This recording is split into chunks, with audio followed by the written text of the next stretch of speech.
Sensei was always the first one up at the summer house. Just after dawn, I was lying in bed, listening to him move around downstairs. I picked up my wristwatch from the bedside table. In the dim light, I saw that it was 5:05. The library, just above the front entrance, had a small bed where I slept. As day was breaking, muffled sounds would rise through the old wooden posts and walls. I'd hear Sensei remove the bar and stand it against the wall. Then he'd slide the heavy inner door into its casing on the left and open the outer one all the way until it reached the wall outside, where he'd fasten the brass doorknob with a loop of rope. That kept the wind from blowing it shut. Finally, closing the screen door behind him, he set out on his morning walk. Cold forest air blew softly through the screen door. Soon the summer house was quiet again. Here in the forest, over 1,000 meters above sea level, the first to break the silence were the birds, starting before Sensei stirred.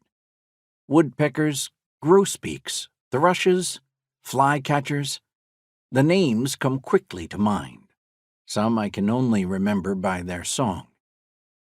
That morning, even before sunrise, the sky was an odd shade of blue, showing the silhouettes of trees that moments before had been sunk in darkness. All too soon, without waiting for the sun, morning broke.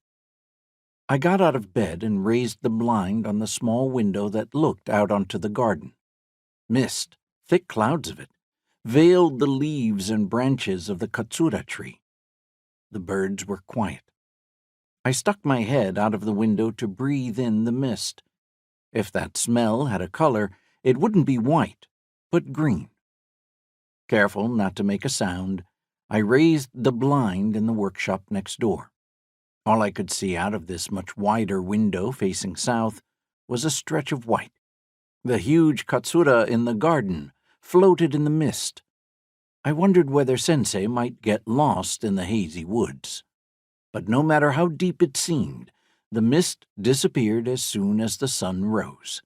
As though nothing had happened, the birds started singing again. He would soon be back. In an hour or so, everyone would be up.